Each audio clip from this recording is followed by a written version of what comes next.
하나님의 말씀 다니엘 7장입니다. 7장 1절에서 3절까지 말씀 교독하여 읽겠습니다. 1절은 나눠 읽고 2, 3절은 교독하여 읽겠습니다. 바벨론 벨사살 왕 원년에 다니엘이 그의 침상에서 꿈을 꾸며 머릿속으로 환상을 받고 그 꿈을 기록하며 그 일의 대략을 진술하니라. 다니엘이 진술하여 이르되 내가 밤에 환상을 보았는데 하늘에 내 바람이 큰 바다로 몰려 불더니 큰 짐승 넷이 바다에서 나왔는데 그 모양이 각각 다르더라. 아멘. 다니엘 강해하고 있습니다. 저희가 지난주 제가 그 기도원 다녀서 한 주 못하고 그 전주에 혹시 기억나시는지 혹시 사자 기억나세요? 사자 굴에 넣겠다 했던 왕이 그 다리오 왕 그랬어요. 다리오 왕 그랬어요. 근데 지금 1절 잠깐 다시 보면 뭐라고 되어 있어요? 보겠습니다. 누구예요? 벨사살 왕. 그 벨사살 왕이 2명 있긴 했는데 아마 요 왕은 다리오 왕 전 벨사살 왕, 즉 벽에 글씨 쓰는 거 보고도 교만하게 회개하지 못하고 그날 죽임당한 그 왕 있잖아요. 그 왕 얘기하는 것 같아요. 여러 이게 주석이나 여러 학자들의 의견을 조합해 보면 사실 그 왕이 맞아요. 그러니까 이제 7장 1절은 6장보다 앞선 내용인 거예요.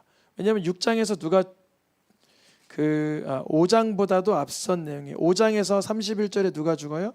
5장 30절에 갈대아 왕 벨사살이 죽임을 당하였고 이렇게 되어 있는데 7장 1절에 와서는 다시 그 벨사살 왕 원년 1년에 다니엘이 꿈을 꾸는데 꿈 가운데 환상을 받은 거예요. 여러분 그런 경험 있으시죠? 꿈을 꾸는데 너무 선명해서 이게 꿈으로 남는 게 아니라 환상으로 남는 거예요. 며칠 전에 이렇게 교회에서 여기서 기도하는데도 주님이 잠깐 어떤 걸 보여주셨는데 무슨 의미인지는 잘 모르겠어요. 그런 어떻게 여러분들이 기도하시다가 잠자다가 꿈꾸다가 환상을 받을 때 있어요.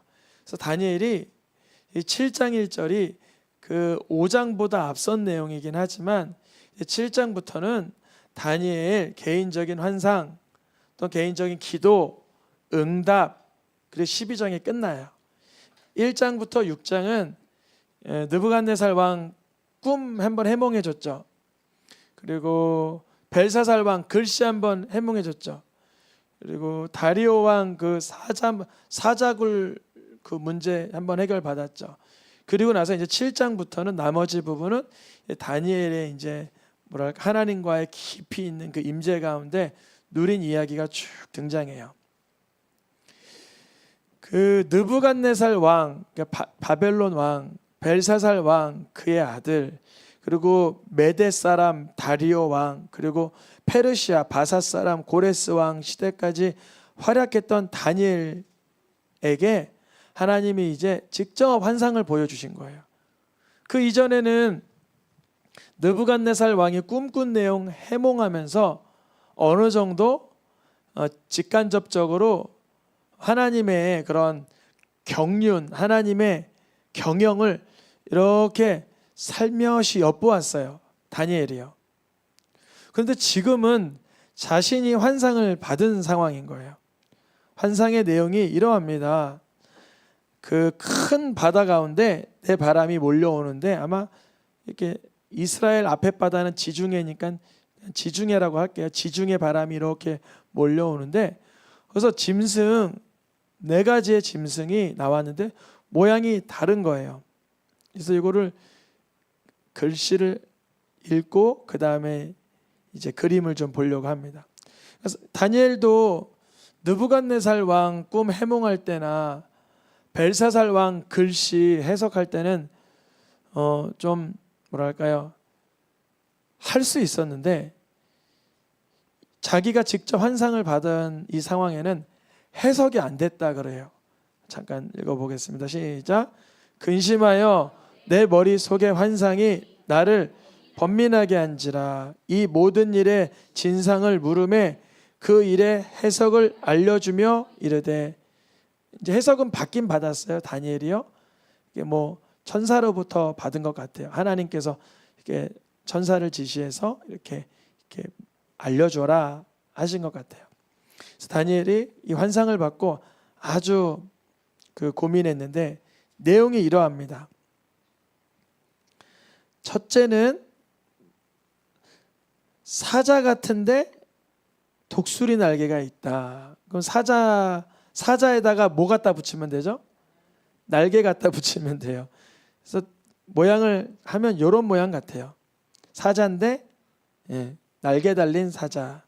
그런데 이게 왜 바벨론이냐 이렇게 딱 바로 연결되냐? 이유는 뭐냐면 이 사자가 날개까지 다르니까 얼마나 강력해요. 사자 안 그래도 센데 날개까지 달렸는데 날개가 갑자기 뽑히고 땅에 내동댕이 쳐버려서 아주 뭐랄까요, 사람들에게 조롱거리, 보잘것없게 되었는데 감사하게도 사람의 마음을 받게 되었다. 짐승처럼 되었다가 사람들에게 조롱받고 정말 절박하다가 사람 마음을 회복한 사람 누구죠? 느부갓네살 왕. 기억나시죠? 느부갓네살 왕이 금신상 꿈 꾸고 나서 꿈 하나 더 꿨는데 이게 큰 나무 꿈 꿨잖아요. 큰 나무 꿈. 근데 다니엘이 이러잖아요. 그 꿈은 당신의 원수에게나 있을 법한 그런 일이 되면 좋겠지만 방법을 알려드리겠습니다. 회개하세요. 약한 자를 돌아보세요. 했지만 안타깝게도 12달 동안 회개하지 못하고 그가 7년 동안 짐승처럼 살아갔다. 느부갓네살 바벨론의 왕이었잖아요. 요거를 뜻하는 거예요. 두 번째 짐승 읽어보겠습니다. 둘째는 뭐 같아요? 곰 같아요. 그래서 곰이다. 그래서 곰 모양을 보니까 이렇게 생겼어요. 곰 맞죠? 근데 곰 입에다가 뭘 물고 있죠? 뭘 물고 있냐면 여기 보니까 그 입에 이 사이에는 갈빗대 3개가 물렸다. 일어나서 많은 고기를 먹는다. 이런 얘기를 해요. 그래서 이 곰을 누구로 칭하냐면 메데 나라와 페르시아 나라가 연합하여서 시리아를 정복하고 애굽을 정복하고 바벨론을 정복했던 메데와 바사 나라. 그러니까 세 거대한 나라를 집어삼킨 나라. 그러니까 메데와 페르시아 시대를 상징하는 짐승, 두 번째 짐승입니다. 그럼 짐승이 몇 마리라 그랬죠? 4마리. 한 마리 더 있죠. 또 2마리 더 있죠. 그 후에라는 건 세 번째 짐승. 뭐같이 생겼대요? 표범같이 생겼다. 근데 표범에 머리가 4머리가 있고 날개도 4날개가 있어요. 그러니까 표범에다가 머리 4개 붙여놓고 날개 붙여주면 되겠죠. 이렇게 생겼을 거예요. 좀 이상하게 생겼죠. 그럼 표범은 특징이 뭐냐면 빠르게 달린다는 거죠. 그 제국 역사 중에서 가장 빠르게 제국이 확장된 나라는 헬라 제국입니다. 그리스, 헬라. 우리가 알고 있는 30세의 요절한 그 대왕 알렉산더 대왕. 그렇죠? 맞죠? 그 사람을 지칭하는 거예요. 근데 왜 머리가 4개고 뭐 이러냐? 그가 일찍이 죽는 관계로 그의 나라가 급속도로 다 갈라져서 4개 나라인가 이렇게 다 분산이 돼 버렸어요. 그래서 그가 아무리 빠르게 제국을 확장하여 세력을 갖고 올지라도 금세 또 이렇게 갈라지는구나, 이런 걸 의미하는 걸로 볼 수 있습니다. 이 메데와 바사, 이 바벨론 말고요. 메데와 바사와 그리고 방금 얘기했던 헬라는 8장에 가서 순양과 순년소의 환상으로 한 번 더 등장해요. 이게 다니엘이 보고 있어요. 왼쪽이 뭐고 오른쪽이 뭐 같아요? 왼쪽이 염소, 그렇죠? 염소 같이 생겼죠?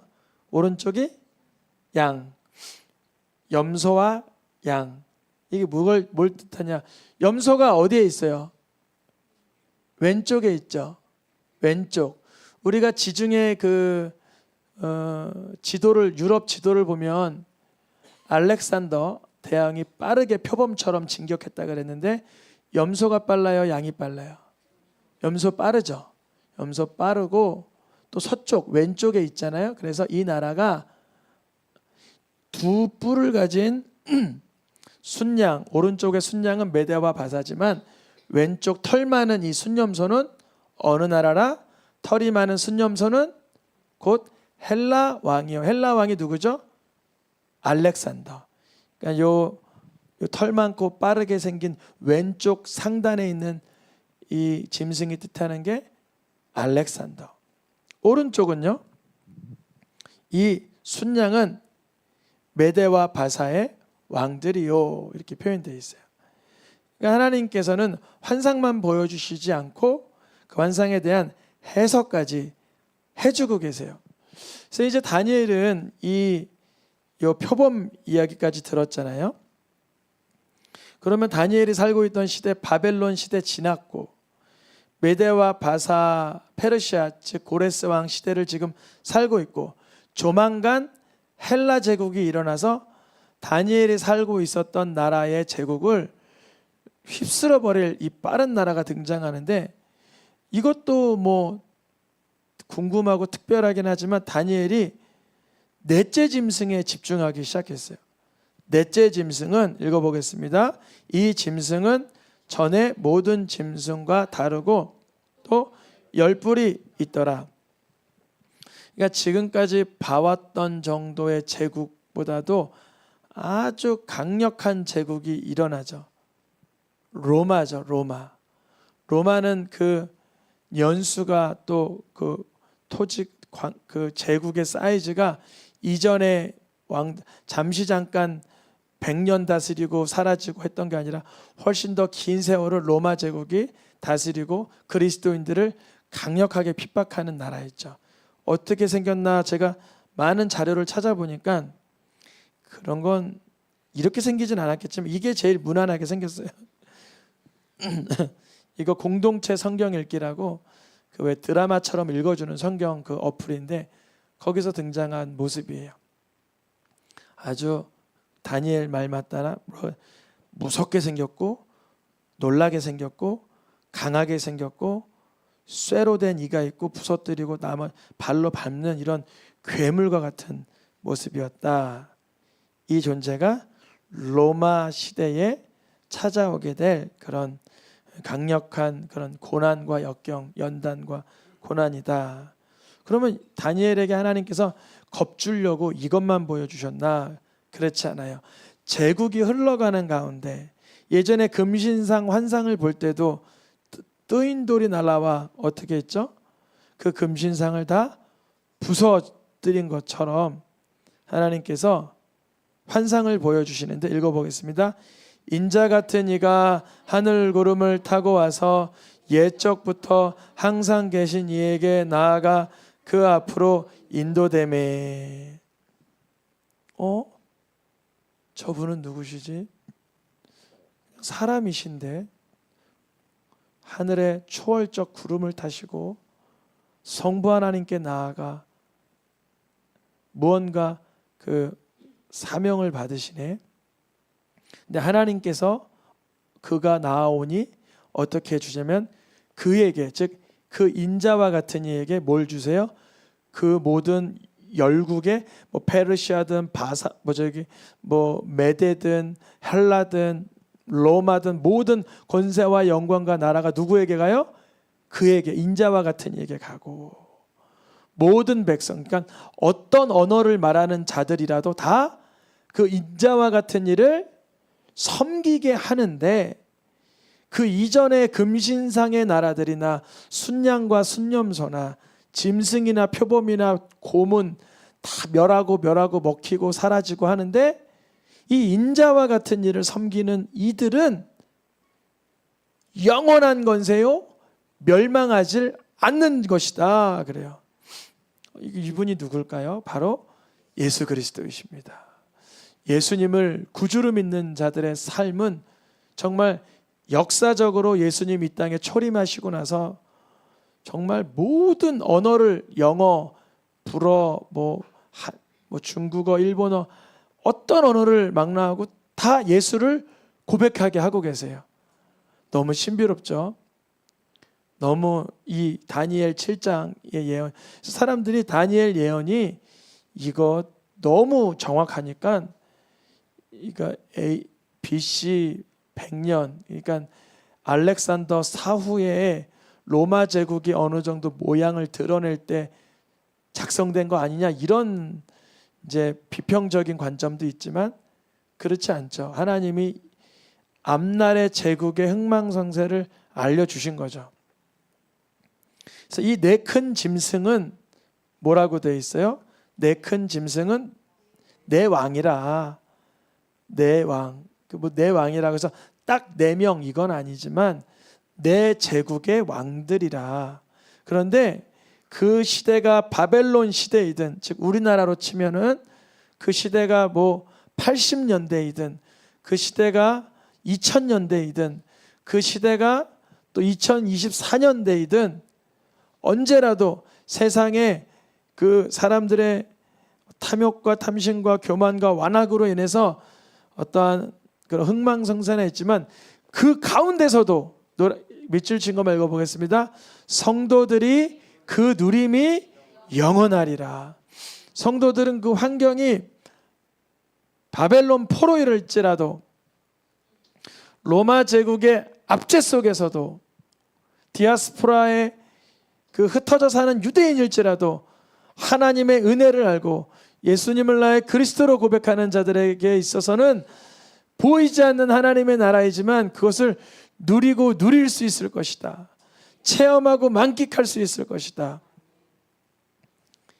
이 사건이 이 환상을 다니엘이 볼 때 하루에 3번 뭐 하고 있었다 그랬죠? 기도하고 있었다 그랬어요. 그래서 이 사자굴 사건이 벨사살 왕, 그 다음 왕이 다리오 왕. 다리오 왕 때 일어났으니까 이미 다니엘 마음속에는 뭐가 있냐면 금신상 해석도 있고 큰 나무 해석도 있고 자기가 개인적으로 받은 내 짐승의 환상도 머릿속에 이미 있던 상황인 거예요. 그러니까 사자보다 더 무서운 10뿔의 짐승도 보았던 다니엘 입장에서는 모르겠어요. 분명 사자 눈앞에 보면 벌벌벌 무섭긴 하겠지만 담대하게 들어갈 수 있었던 것 같아요. 그러니까 먼저 사자굴 들어가기 앞서 어마어마한 내 짐승의 환상을 보여주시고 해석해 주시고 앞날의 일을 안내해 주신 하나님께서 다니엘에게 있어서는 이 부분적인 이 역경이 아주 과도한 역경이겠지만 이 과중한 이 고난이 그를 침범하지 그의 믿음을 굴복시키지 못하게 하신 것 같습니다. 때로는 그 뿔, 아까 10뿔이 있다 그랬죠. 10뿔이 싸워 뭐 했대요? 이겼더니. 그러니까 그 나쁜 뿔, 즉 로마 제국이든 로마 제국의 왕의 분봉왕들이든 총독이든 누구든 때로는 성도들을 이겨버릴 때가 있어요. 이겨버릴 때가 있어요.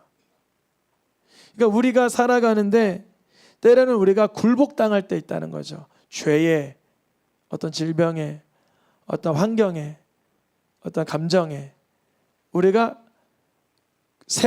세상이 나를 이겨버릴 때가 있어요. 이 뿔이 싸워 이겼대요. 누구를 이겨먹은 거예요? 성도를 이겨먹은 거예요. 하나님은 마음이 아프시겠죠. 괴로우시겠죠. 속상하시겠죠. 근데 그때였어요. 바로 그때 노란 글씨 밑에 읽어볼까요? 옛적부터 항상 계신 이가 와서 성도들이 나라를 얻었더라. 이게 어떤 이야기의 구조냐면 다니엘이 아무리 생각해도 우리나라가 지금 포로로 끌려왔고 아니 몇 제국이 넘어가는데도 본국으로 송환할 그건 안 보이고, 바사왕 고레스 때 분명히 조서가 내려지긴 하지만, 그리고 성도들은 때로는 그 역경과 환난 가운데 굴복당하는 것 같기도 해요. 다니엘이 번민할 수 있죠. 하나님 이게 뭡니까? 믿는 자들의 삶이 이게 뭡니까? 이럴 수 있죠. 근데 그때 하나님께서 환상을 보여주길 옛적부터 항상 계시니, 즉 하나님도 옛적부터 항상 계시고 성자 예수 그리스도도 항상 계시고 보혜사 성령도 함께 계시되 성삼위 하나님께서 이 성도들이 하나님의 나라를 누릴 수 있도록 원한을 풀어주시고 새롭게 하실 때가 이르렀다라고 선포해 주시는 거예요. 물론 우리에게도 앞으로 살아나가는 동안 우리가 괴로움 받아야 되는 그런 시점이 이렇게 예고되어 있습니다. 그것을 다니엘 7장에서 이렇게 말해요. 읽어보겠습니다. 그가 장차 성도를 괴롭게 할 것이며 한때와 두때와 반때를 지내리라. 누구를 괴롭게 한대요? 성도를 괴롭게 한다. 누가요? 세상이. 세상이 너희를 미워할 것이라. 예수님이 요한복음 말씀하시잖아요. 우리가 괴롭게 당할 때가 있어요. 그때는 그런데 한때와 두때, 반때가 뭐냐? 정해진 기간이 있다는 거예요. 무궁무진하게 내가 괴로운 게 아니라 주님이 정한 그 기간이 있는데 그 기간 안에, 그러니까 다니엘도 사자굴에 들어가는 괴로움이 있었고 새 친구들도 불 가운데 들어가는 괴로움이라는 게 있었고 로마 시대 수많은 백성들은 이 사자의 밥이 되는 괴로움이 있었고, 그러지만 이걸 주님은 뭐라 그러시냐면 연단한다라고 하세요. 연단한다. 너무나 괴롭지만 이 괴로움에서 끝나는 게 아니라 우리는 환난은 인내를, 인내는 연단을, 연단은 소망을, 이 영적 원리를 적용시켜 주신다는 거예요. 먼저 이제 이게 너무 괴로울까 봐 먼저 보여드리면 읽어보겠습니다. 그러나 심판이 시작되면 그가 누구예요? 악한 자들은, 세상은 권세를 빼앗기고 완전히 멸망할 것이요. 히틀러 아직도 권세가 있습니까? 빼앗겼잖아요. 모든 사람들에게 욕먹는 사람이 히틀러잖아요. 그 당대에 자기가 권세자인 줄 알았겠지만, 죄송합니다. 지금 저기 러시아의 그 어떤 분도 자기가 권세자라고 하지만 수많은 젊은이들을 죽어나가면서 전쟁통을 하고 있다는 거, 그걸 언젠가 하나님이 심판이 시작되면 빼앗기게 되죠. 북한에죠. 내가 핵 날리겠다 뻥뻥 하고 자기네 백성들을 돌아보지 않는 그 김씨가도 심판이 시작되면 권세를 빼앗기고 완전히 멸망을, 이거는 변동의 여지가 없는 분명한 진리입니다. 그러면 하나님은 심판을 빨리 시작하시지 왜 자꾸 요 한때 두때 세때를 어느 정도 안배하시냐 말이죠. 우리가 곤란한 거 아시는데 왜 그러시냐 말이죠. 그거는 다니엘도 고민했어요. 그래서 이 말 듣고 다니엘도 엄청 번민하고 괴로워하고 마음의 이 일을 간직하고 있었어요. 다니엘도 아니 이런 괴로움의 일이 또 있단 말이야. 한때와 두때와 세때가 마련되어 있다는 거야. 우리가 안 그래도 지금 연단받고 고난받고 괴로운데, 다니엘이 기도하다가 깨달은 게 뭐냐면 이거였어요. 11장 12장에서 읽어보겠습니다. 무리 중에서 연단을 받아 정결하게 되며 희게 되어 마지막 때까지 이르게 하리니. 연단 속에서 우리가, 저도 그래요. 저도 오늘 새벽에 어떤 이야기를 드렸는데, 어떤 어려움이 딱 봉착이 되면 여기 입술이 막 다 불털 정도로 고민을 깊게 하게 돼요. 그 고민을 하는 이유가 뭐냐면 하나님 편에 실수 안 하려고 고민을 하는 거예요. 하나님 편에 어떻게 하면 실수 안 하고 주님의 얼굴에 먹칠을 안 하고 잘 할 수 있습니까? 고민하는데 그 속에서 내가 연단 과정이 있는 거예요. 어려움이라는 건 환난이라 그러죠. 환난 속에서 우리가 절제하는 거를 인내라 그러죠. 환난 속에서 절제하는 걸 인내라 그러는데, 인내 속에서 내 속을 들여다보고 하나님 기뻐하시는 방법이 무엇일까라는 걸 보는 걸 연단이라 그래요. 연단. 환난은 인내를, 인내는 연단을. 근데 연단이 되면 뭐냐면 우리 그런 거 있잖아요. 칼을 대장장이가 잘 쓰려면 무뎌진 칼을 뭐 한다 그래요? 연단하잖아요. 그 불 속에 넣었다 뺐다. 그럼 얘가 어떻게 돼요? 아주 훌륭한 자가 되죠. 바로 그거예요. 우리가 이 역경이 없으면 좋으련만 막 열불 달린 거, 한 때와 두 때와 세 때 이런 거 없으면 좋지만 그게 없으면 연단되지 않아 정결하게 되며 희어지게 되는데 너무나 뒤늦게 도착하게 된다는 거예요. 똑같이 읽어보겠습니다. 시작.